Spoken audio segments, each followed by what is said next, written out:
नमस्कार प्यारे बच्चों। आज मैं इस वीडियो में क्लास 11 यूपी बोर्ड के छात्र हैं उनके सिलेबस में निर्धारित सूरदास के भ्रमर गीत के पद लेकर उपस्थित हूँ।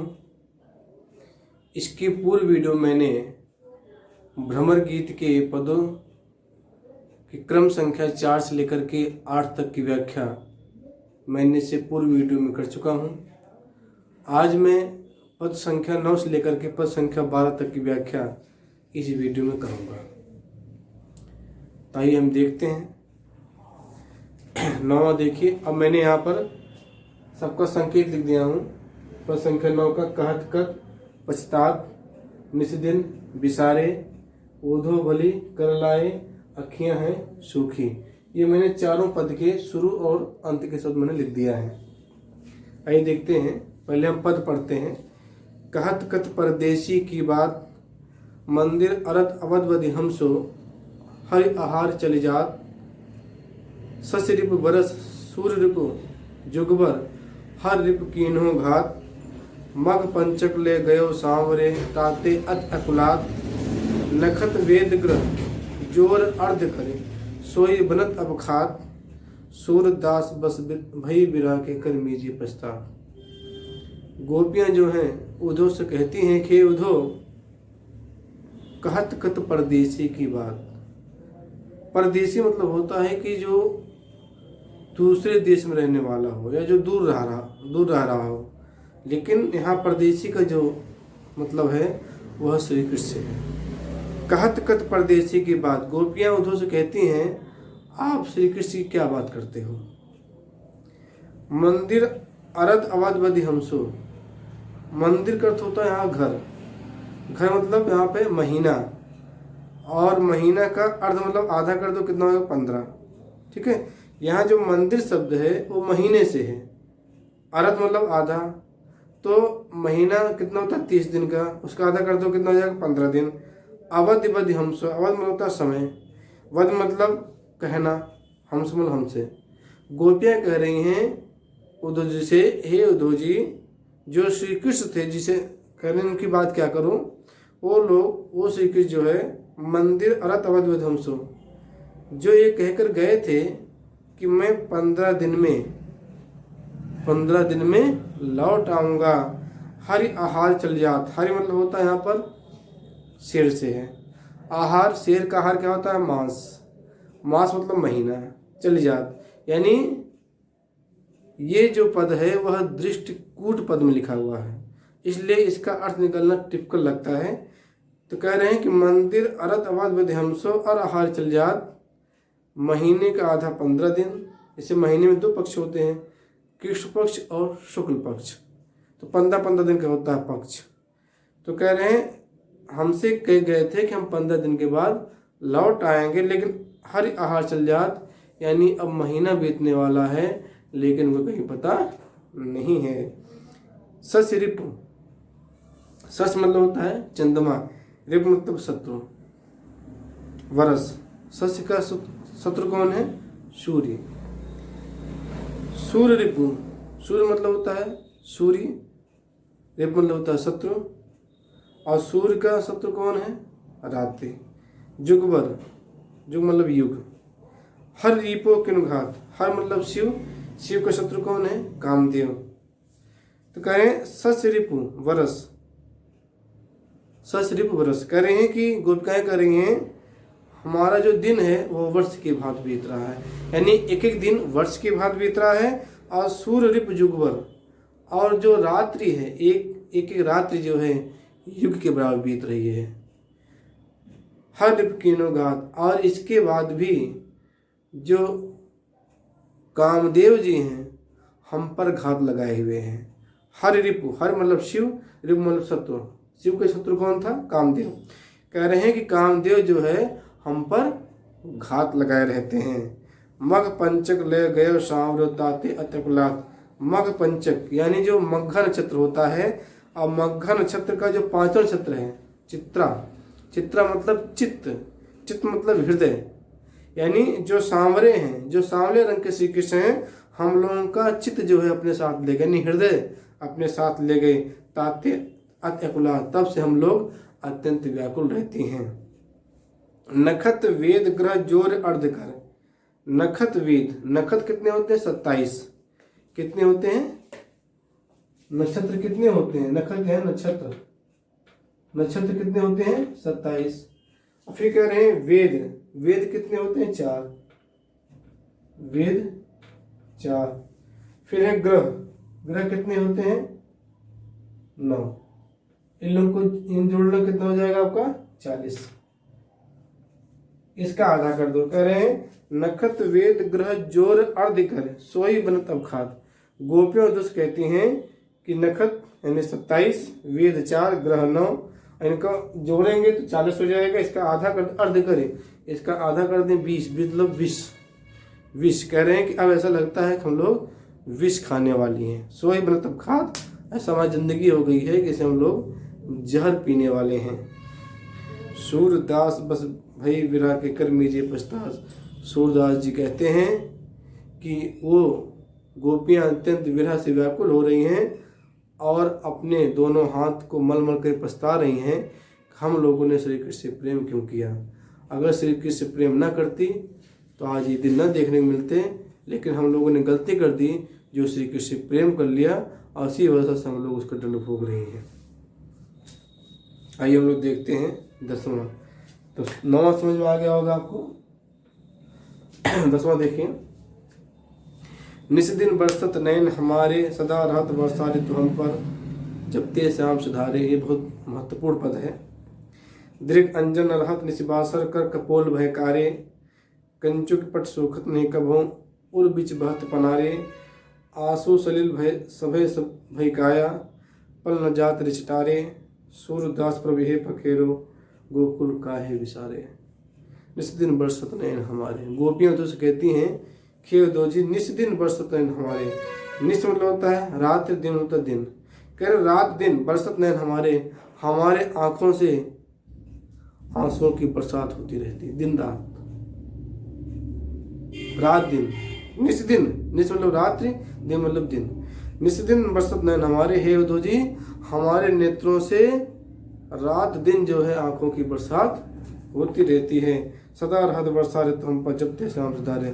जब से श्याम जी श्री कृष्ण जी यहाँ से गए हैं मथुरा, तब से ऐसा लगता है कि हमारे आंखों पर वर्षा ऋतु छाई हुई है। जिस प्रकार वर्षा ऋतु में हमेशा बारिश होती रहती है, उसी प्रकार हम लोगों के आंखों से निरंतर आंसू की बारिश हो रही है। एक क्षण के लिए, एक पल के लिए भी बंद नहीं हो रही है। दृग अंजन रहत निशिबासर कर कपोल भयकारे। दृग मतलब होता है नेत्र, अंजन मतलब काजल, रहत निशिबासर, निश मतलब होता है रात्रि, बासा होता है दिन। कह रहे हैं कि हम लोग जो अपने नेत्रों में जो काजल लगाती हैं, वह काजल भी जो है रात दिन, यानी न रात को टिकते हैं न दिन को टिकते हैं, माने एक क्षण के लिए भी आंखों में काजल नहीं टिक पाते हैं। कर कपोल भयकारे, और हमारे गाल, कर मतलब हाथ, कपोल मतलब गाल, यानी हमारे हाथ और गाल क्या हैं? काले पड़ गए। जब हम लोग आंसू को ऐसे रोकती हैं तो हमारे हाथ भी काले हो जाते हैं और गाल भी काले हो जाते हैं। जो आंखों का अंजन लगा रहता है, जो हम लोगों ने आंखों में काजल लगा रहती हैं, जब वह पानी से मिलती हैं तो पूरे गाल को और हमारे हाथ को काला कर देते हैं। कंचुक पर सुखत नहीं कभू और बीच बात पनारे, और हमारी जो कंचुक मतलब चोली, पट मतलब वस्त्र, हमारी चोली जो वस्त्र है वह एक क्षण के लिए भी सूखती नहीं, हमेशा गीली रहती है। और बीच बात पनारे, और हमारे हृदय के बीच से ऐसा लगता है कि आंसू का पतनाला बह रहा हो। आंसू सलिल सफेद भई काया, पल न जात स्टारे। कह रहे ऐसा लगता है कि हमारा शरीर पिघल करके आंसू बन गया है। पल न जात स्टारे, और उनका आंसू का रिसना एक पल के लिए भी हम लोग टाल नहीं सकते। सूरदास प्रभु पखेर, गोकुल काहे विसारे। सूरदास जी कहते हैं कि गोपिकाएं उद्धव से कहते हैं कि उद्धव जी प्रभु ने ऐसा क्यों किया, हम लोगों को भूल गए, लेकिन उन्होंने गोकुल को क्यों भुला दिया। हम लोगों को भूल गए तो ठीक है, लेकिन उन्होंने गोकुल वासियों को क्यों भुला दिया, ये समझ में नहीं आ रहा है। ये 10 हम लोगों ने देख लिया। अभिग्राम देखते हैं। ऊधो भली भय ब्रज आए, विधि कुलाल कीने काचे घर तुमते आन पकाए। रंग दीनो हो कान सांवरे अंग अंग चित्त बनाए। पाते गरे नयन नेह थे अवध अटा पर छाए। ब्रज कर आवाज जोग ईंधन कर श्रुति आन सुलगाए। फूक उसास विग्रह प्रजने संग ध्यान दर्श सियराए। भरे सपूर्ण सकल प्रेम जल छुअन न काहू पाए। राज काते गए सूर्य प्रभु नंद नंदन कर लाए। ऊधो भले बजाए। यहाँ पर जो है ऊधो पर जो है गोपियों ने व्यंग किया है, तो इसे हम कह सकते हैं वक्रोक्ति अलंकार इसमें है। कह रहे हैं ऊधो भली भय ब्रज आए। गोपियाँ कहती हैं कि ऊधो जी आपने अच्छा किया जो ब्रज चले आए। विधि कुलाल कीने काजे घट, विधि होता है ब्रह्मा, कुलाल होता है कुम्हार। कह रहे ब्रह्मा जी ने, ब्रह्मा रूपी कुम्हार ने हम लोगों को कच्चे घड़े के समान बनाया था। विधि कुलाल कीने काचे घट, काचे मतलब कच्चा, घट मतलब होता है घड़ा। तुम थे आन पकाए। ब्रह्मा रूपी कुम्हार ने हम लोगों को कच्चे घड़े के समान बनाया था और तुम आकर के उसे क्या कर दिए, पक्का कर दिया, यानी हम लोगों को पका दिया। कच्चे से पक्का नहीं परिपक्व बना दिया। यानी कहने का मतलब है कि हम लोगों का जो प्रेम श्री कृष्ण के प्रति अगर तनिक भी जहाँ कच्चापन था, तुमने ऐसी बातें कर दी, योग साधना की बातें कर दी, जिससे हमारा जो प्रेम श्री कृष्ण के प्रति कहीं भी रिक्त रहा होगा वो भी भर गया। यानी हमारा प्रेम श्री कृष्ण के प्रति और भी पक्का हो गया तुम्हारी बातों से। रंग दीनो हो कान सांवरे अंग अंग चित्त बनाए। कह रहे हैं कि जो कन्हैया हैं, जो सांवरे रंग के हैं, उन्होंने हमारे अंग प्रत्यंग पर चित्त बना दिया, यानी अपनी यादें छोड़ रहे हैं और हमारा अंग प्रत्यंग, हमारा शरीर का प्रत्येक अंग जो है उनके चरणों में समर्पित है। हम लोग उनके हो गए हैं। पात करे नैन नेह ते अवध अटा पर छाए। कह रहे हैं कि हमारे नेत्रों से, नेह मतलब हमारे नेत्रों से जो प्रेम के आंसू अभी तक नहीं गिरे थे, जो समय रूपी अट्टालिका पर रखे हुए थे, हमारे आँखों से उनके प्रति जो प्रेम के आंसू हैं अभी तक निकले नहीं थे, वो कहाँ थे, अवधि अटा पर छाए, यानी समय रूपी अट्टालिका पर रखे हुए थे। यानी जो समय बता गए थे कि मैं इतने समय के बाद लौट आऊँगा, कह रहे हैं रुके हुए थे। ब्रज करे अवा जोग ईंधन करे, तुमने इस ब्रज रूपी अवा और योग रूपी ईंधन लेकर के श्रुति आंसू लगाए और स्मरण रूपी ईंधन लगा दिया। जैसे कुम्हार जो होता है वह अपने जो कच्चे घड़ा बनाता है मिट्टी के, वो आवा पर पकाता है, भट्ठी होती है उस पर पकाता है और उसमें लकड़ी उकड़ी लगाता है, फिर उसमें माचे लगा के जला देता है, यानी आग लगा देता है। तो ये करें ब्रज कर आवा, तुमने ब्रजवासी को आवा बना दिया। जोग ईंधन कर, योग रूपी ईंधन ला दिया। श्रुति आन सुलगाए और श्री कृष्ण की याद दिला करके उसमें आग लगा दी। फूक उसास विरह पजने संग, और हम लोग जो विरह के कारण लंबे लंबे सांस छोड़ो खींच रही थी, वह क्या किया, उसमें फूक मार दिया और ध्यान दर से आए। और तुमने ध्यान की बातें करके और साक्षात्कार की बातें करके हमें जो है श्री कृष्ण की याद दिला दी। भरे सब पूर्ण सकल प्रेम जल, और हमारा जो प्रेम रूपी घड़ा है उसमें श्री कृष्ण के प्रेम रूपी जल से भर गया, छुअन न काहू पाए। और इस जो हमारा शरीर है, इस जो शरीर रूपी हमारा जो घड़ा है, इसमें श्री कृष्ण का प्रेम रूपी जल भरा हुआ है, छुअन न काहू पाए। और आज तक श्री कृष्ण के अलावा इस घड़े कोई छू नहीं पाया है। राज काते गए सूर्य प्रभु नंद नंद कर लाए। सूरदास जी कहते हैं कि गोपियां कह रही हैं कि जो प्रभु हमारे हैं, जो श्री कृष्ण हैं, वो मथुरा में राजकाज के लिए गए हैं और जल्द ही वो आएंगे, हम लोगों की प्रतीक्षा में लगे हुए हैं। आइए 12वां देखते हैं। 12वां भी पद बहुत महत्वपूर्ण है। अखियां हरि दर्शन की भूखी, कैसे रहत रूप रस रांची बत्तियां सुन रूखी। आवध गणत एकटक मगजोबत, तब इतनों नहीं झूठी, अब यह जो संदेश सुनि सुनि अति अकुलानी दुखी, बारक वह मुख आन दिखाऊं दुहि पिबत पतुखी, सूर्य सुकत हटनाव चलावत ये सरताएं सुखी। सूरदास जी कहते हैं कि गोपियां उद्धव से कहते हैं कि उद्धव जी अखियां हर दर्शन की भूखी।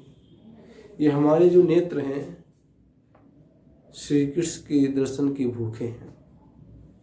अगर आपसे कुछ नहीं बन पाता तो हमारे जो नेत्रों की जो भूख है उसे मिटा दीजिए। हमारी नेत्रों की भूख क्या है? श्री कृष्ण के दर्शन। अगर श्री कृष्ण के दर्शन मिल जाए हम लोगों को, हमारे नेत्रों को, तो हमारे नेत्र जो हैं शांत हो जाएंगे। अखियां हरि दर्शन की भूखी, हरि मतलब श्री कृष्ण। कह रहे हैं कि हम लोगों की जो आंखें हैं वह श्री कृष्ण के दर्शन की भूखी हैं। कैसे रहत रूप रसना चाहिए बनते सुन रखी। हमारी जो नेत्र हैं, हमारा जो मन है, हमेशा श्री कृष्ण के रूप रस का पान करने में हमेशा मस्त रहती हैं। ये बतिया सुन रखी। और जिस तरह से तुम बातें कर रहे हो उन बातों से हमारा जो है,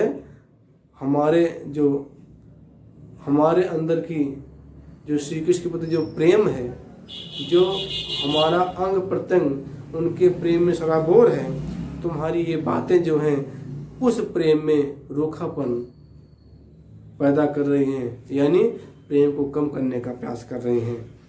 अवध गिनत एकटक मजुवत तक इतना नहीं जोखी।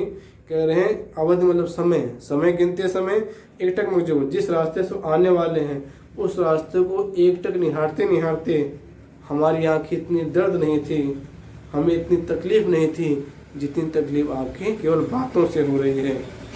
अब यह जो संदेश सुन सुनी अति अकुलानी दुखी, यह जो तुम बार बार योग का संदेश दे रहे हो, इस योग का संदेश सुन करके अति अकुलानी दुखी, हम लोगों को अत्यंत व्याकुलता हो रही है, अत्यंत पीड़ा हो रही है। यानी तुम्हारे ना आने से या योग साधना की बातें कर देने से हमारी जो व्याकुलता है वह और बढ़ गई है। बारक वह मुख आन दिखाऊं दुखी। हम लोग जानते हैं कि तुम आप श्री कृष्ण के सखा हो, इसलिए हम आपसे कहते हैं कि बारक वह मुख आन दिखाओ। एक बार, बारक मतलब होता है एक बार वह श्री कृष्ण का चेहरा दिखा दो। दुखी, जब वो गाय धोने जाते थे और पत्ते के दोने में गाय धोते थे पत्ते के दोना बना करके, और उन दोनों से जो दूध पीते थे मुंह में, वही मुख जो है एक बार दिखा दो। सूर्य सुकत हटनाव चलावते सकता है सुखी। और बार बार जो योग साधने की बातें कर रहे हो, सूरदास जी कहते हैं कि हम लोगों की जो है सूर्य सुकत हटनाव चलावते सकता है सुखी। कह रहे हैं हमारा हृदय ठीक उसी तरह सूख गया है जिस तरह से नदी का पानी सूख जाए और रेत में नाव चलाना व्यर्थ रहता है। यानी नाव जो है रेत में कभी नहीं चल सकती जब तक नदी में पानी ना हो। उसी प्रकार हमारा हृदय जो है श्री कृष्ण के प्रेम में पक चुका है। इसलिए तुम यहाँ पर अनादिकाल चेष्टा मत करो, तुम्हारा योग साधना की बातें सुनने वाला यहाँ पर कोई नहीं है। जिस प्रकार नदी में रेत में नाव चलाना असंभव है, उसी प्रकार हमारे हृदय में श्री कृष्ण को बाहर निकालना, योग साधना को प्रवेश कराना ही असंभव है। इस तरह से मैंने आपको जो है 9 से लेकर के 12 पदों की व्याख्या मैंने इस वीडियो में की। तो मैं आपको ये कहना चाहता हूँ कि जो आपके सिलेबस में पहले क्या था, 2 साल पहले व्याख्या आती थी, लेकिन अब क्या है, अब परीक्षाओं में क्या होता है कि आपको एक पद दे देंगे। ऐसे मान लीजिए 9वां पद दे दिए, 10वां दे दिए, 11वां दे दिए, मतलब इनमें से कोई एक पद दे दिए और उन पद से 5 क्वेश्चन पूछते हैं और हर क्वेश्चन का जो है 2 अंक होता है। इस तरह से 10 अंक आते हैं। जैसे मैं आपको बता रहा हूँ, जैसे ये देखिए का वाला देखिए, मेरे मन अनंत कहाँ सुख पावे, जैसे वो जहाज पर छिपे जहाज पर आवे, ये पद दे दिया उन्होंने। इससे संबंधित 5 क्वेश्चन पूछ लिया और ये जो 5 क्वेश्चन पूछे हैं इन सब का उत्तर इस पद में रहता है। और इन पद से इसका उत्तर तभी बता पाएंगे जब आपको पद की व्याख्या आ रही होगी। तो अगर पद की व्याख्या नहीं आ रही है तो आप एक आध दो क्वेश्चन का उत्तर भले बता लेंगे, लेकिन सब प्रश्न का उत्तर नहीं बता पाएंगे। इसलिए पद की व्याख्या आपके लिए आना जरूरी होता है। ठीक है, तो मैंने कुछ निशान लगाए महत्वपूर्ण जो आपको कापी में लिखने हैं। मैं केवल एक यहाँ पर आपको बता दे रहा हूँ कैसे आपको उत्तर देना है। ऐसे क वाला आपको करना है,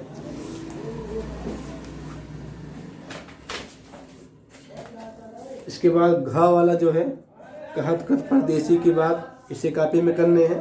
पहले पद उतारेंगे, फिर प्रश्न संख्या 1, फिर उसका उत्तर, फिर 2 उसका उत्तर, इस तरह से करेंगे। और उसके बाद जो आपका छा से छतरे वाला है, अखियां हर दर्शन की भूखी, ये वाला, यानी आपको इसमें 3 जो पद दिए हुए हैं उन 3 पदों से संबंधित जो क्वेश्चन है उनका उत्तर आपको कापी में करना है। ठीक है, अब हम जो है घा वाला देखते हैं। पहले आप जब भी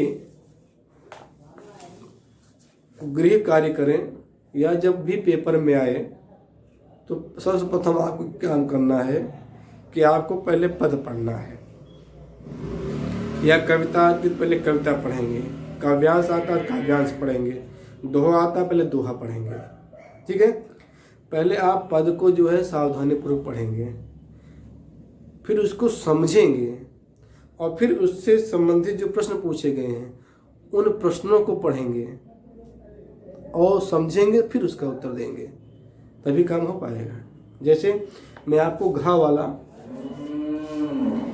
आपको समझा रहा हूँ कैसे आपको करना है। ठीक है, जैसे पहले हम इस पद को पहले पढ़ेंगे। कहत कथ परदेसी की बात, अभी मैंने आपको पढ़ाया भी। मंदिर अरत अवध बधि हमसो हरि आहार चल जात, ससिरिप बरस सूरिप जुगवर हर रिपो कीनो घात, मग पंचक ले गयो सांवरे ताते अत अकुलात, नखत वेद ग्रह जोर अर्ध कर सोई बनत अबखात, सूरदास बस भई विरा के कर मीजे पछतात। ठीक है, पहले आपने पद को पढ़ लिया, फिर इसका जो है व्याख्या आप जो है अपने मने मन इसको समझेंगे, इसकी व्याख्या क्या हो सकती है। ठीक, उसके बाद प्रश्न पढ़ देंगे। देखिए प्रश्न क्या है। नंबर 1, पद्यांश की रचना एवं रचनाकार का नाम लिखिए अथवा उपयुक्त पद्यांश का संदर्भ लिखिए। तो संदर्भ क्या लिखेंगे कि प्रस्तुत भ्रमर गीत पद सूरदास द्वारा रचित है, जो उनके काव्य संग्रह सूर सागर से लिया गया है और जिसका संकलन हमारी पाठ्य पुस्तक, ऐसे पाठ्य पुस्तक का नाम लिख देंगे, हिंदी के अंतर्गत हुआ है। ठीक, ये व्याख्या कर सकते हैं या ये भी कर सकते हैं पद्यांश की रचना भ्रमर गीत के पद, रचनाकार के नाम सूरदास। समझ गए, लिखेंगे ऐसे भी लिख सकते हैं जैसे बताया मैंने वैसे भी। आप पहले लिख लेते हैं पद्यांश की रचना भ्रमर गीत के पद, रचनाकार का नाम सूरदास। ओके, फिर दूसरा, रेखांकित अंश की व्याख्या कीजिए। तो यहाँ पर जो है रेखांकित हैं, ये देखिए, कहत कथ परदेसी की बात से लेकर के इसकी आपको जो है व्याख्या लिखनी है। तो व्याख्या हेडिंग डालेंगे और फिर लिखेंगे कि सूरदास जी कहते हैं कि गोपिकाएं उद्धव से कहती हैं कि हे उद्धव, आप किस परदेसी की बात करते हैं, श्री कृष्ण की क्या बात करते हो। श्री कृष्ण जो है मंदिर अरत अवध हमसो और आहार चल जात। श्री कृष्ण जो है हम लोगों से कह गए थे कि हम मंदिर मतलब होता है यहाँ पर मंदिर मतलब घर यानी महीना, एक महीने में कितने दिन, 30 दिन, 30 दिन का आधा क्या होता है 15। तो मंदिर अरत, अरत मतलब आधा, अवध बधि हमसो, अवध मतलब समय, बध मतलब कहेंगे। उन्होंने कहा था कि मैं 15 दिन के अंदर लौट आऊँगा। मंदिर अरत अवध बधि हमसो, उस परदेसी क्या बात करते हो जो हमसे कह गए थे कि मैं 15 दिन के बाद लौट आऊँगा। हरि आहार चल जा, हरि मतलब होता है शेर, आहार मतलब होता है मांस, यानी शेर का आहार क्या होता है मांस, मास मतलब महीना। चलिए जा, अब महीना बीतने वाला है, महीना बीतने वाला है।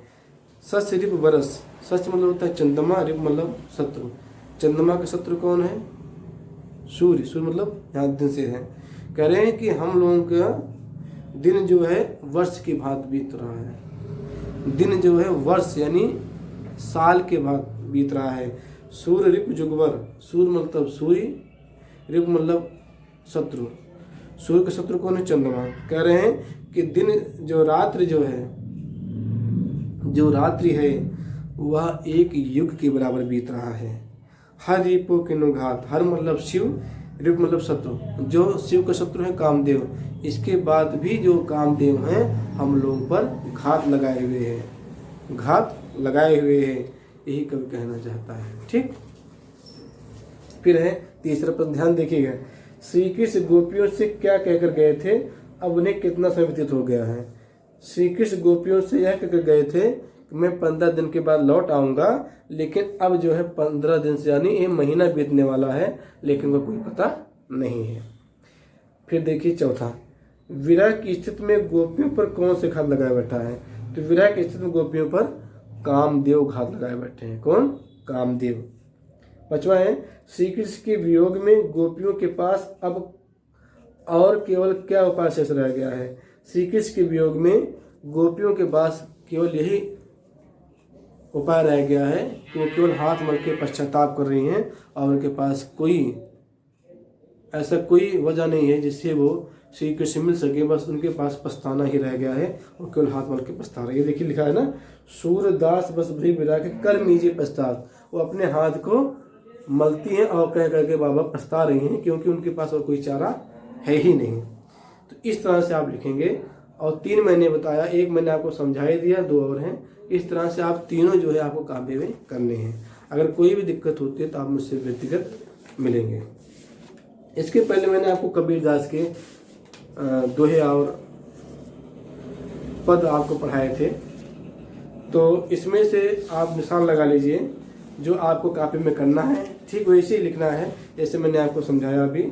इसमें 6 से छतरी वाला, जब मैं था तब हर नहीं अब हरे मैं नाई, इससे संबंधित जो 5 क्वेश्चन हैं, पहले इसका अर्थ आप समझेंगे, अर्थ निकालेंगे, मैंने पढ़ा दिया है। अगर आपको नहीं समझ में आता तो आप YouTube चैनल जाएंगे साहित्य संसार के, वहाँ कबीरदास की साखी सर्च करेंगे हमारे नाम से, फिर आ जाएगा, फिर वहाँ समझेंगे, फिर इसका उत्तर लिखेंगे। ठीक है। झ से झरना काहे रे तू कमलानी, ये पद भी मैंने व्याख्या की है, तो आप वहाँ से व्याख्या समझेंगे, उसके बाद इससे संबंधित जो प्रश्न उत्तर हैं आप उसे करेंगे। तो ये आपको जो है कबीरदास के एक साखी और एक पद आपको अपने कॉपी में करने हैं, उससे संबंधित जो क्वेश्चन पूछा गया है। तो मुझे उम्मीद है कि यह वीडियो आपको जरूर पसंद आएगा। अगर पसंद आए लाइक करना बिल्कुल ना भूलें। अगर अभी तक आपने मेरे चैनल को सब्सक्राइब नहीं किया, सब्सक्राइब करें और अपने मित्रों यारों को भी शेयर करें, जिससे उनकी भी शंका समाधान हो सके। मैं जल्द ही नई वीडियो के साथ उपस्थित होता हूँ। तब तक के लिए आप सभी को धन्यवाद। जय हिंद।